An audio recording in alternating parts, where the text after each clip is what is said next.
Hey you lovely viewers, welcome back to my channel. আমরা বাঙালিরা ভোজন রসিক, তাই যে কোনো খাবারই আমরা খুব উৎসাহ নিয়ে খেয়ে থাকি। মাছ ভাতের বাইরেও আমরা লুচি, রুটি, পরোটা এগুলো পছন্দের তালিকাতেই রাখি। হ্যাঁ ভিউয়ার্স, আজকে আমি তৈরি করব ফুলকো লুচি। আর এই ফুলকো লুচিটা অনেকেরই অনেক কমপ্লেন থাকে যে আমরা ফুলকো করতে পারি না, লুচি বা নরম করতে পারি না, শক্ত হয়ে যায়, ফুলকো থাকে না, ফুলকো হয় না।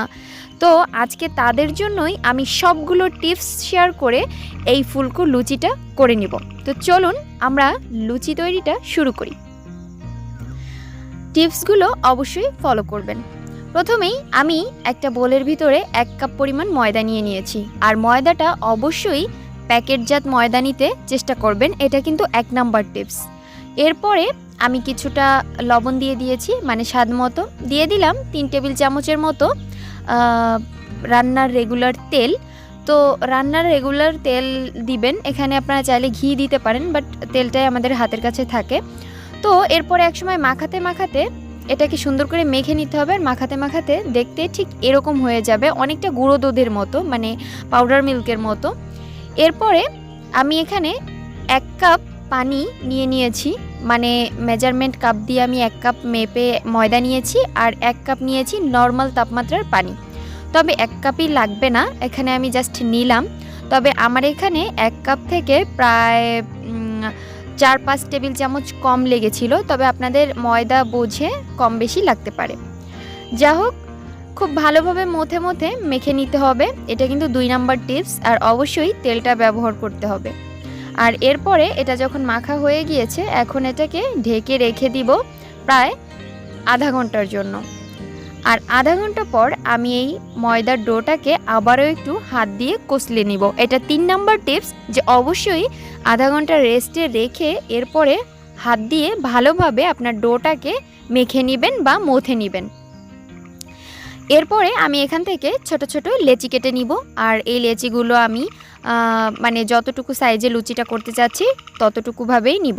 তো আমার প্রতিটা লেচি এক সাইজেরই হয়েছে প্রায়। এরপরে আরেকটা টিপস হচ্ছে, আমি যখন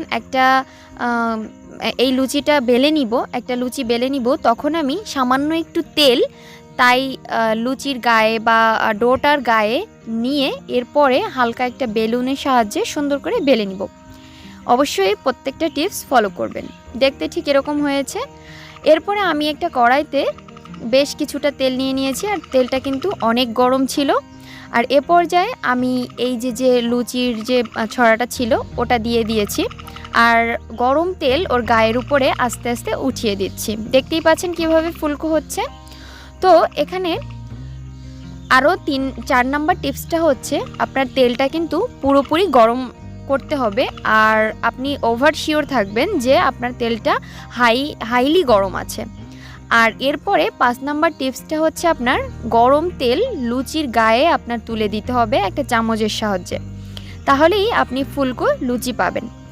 আর আপনি এখানে আরও একটা কাজ করতে পারেন, সেটা হচ্ছে আপনার যে কম আঁচে ভাজতে হবে, এটা হচ্ছে আরও একটা টিপস। নাহলে কিন্তু আপনার লুচিটা লাল হয়ে যাবে, আর সেটা হচ্ছে পুরীর শেপে হয়ে যাবে। লুচি সাধারণত সাদাই হয়ে থাকে। তো আমি এখন একে করে সবগুলো ভেজে নিয়েছি। আর এই হলো আজকে আমার লুচিগুলো। কিন্তু আমি আপনাদেরকে বলে রাখছি যে সবগুলো লুচি, মানে যদি আপনার 10টা লুচি থাকে 10টাই যে একই রকম হবে তা কিন্তু নয়, অবশ্যই কোনোটা কম বেশি ফুলবে। তো আমার লুচিটা ছেঁড়া দেখিয়ে বুঝতে পারছেন ভিতরে কতটা ফুলকো আর কতটা নরম। এটা আমি আজকে লাউয়ের তরকারি দিয়ে খাবো বলেই বানিয়েছিলাম। আর এটা কিন্তু মাংস, তারপরে ঝোল, ভাজি, ডাল, পায়েস এগুলো যে কোনো কিছুর সাথে খাওয়া যায়, তাই আপনারা যে কোনো সময় বানাতে পারেন। তো আজ এ পর্যন্তই, কথা হবে অন্য কোনো এপিসোডে। সে পর্যন্ত সবাই ভালো থাকবেন। আল্লাহ হাফেজ।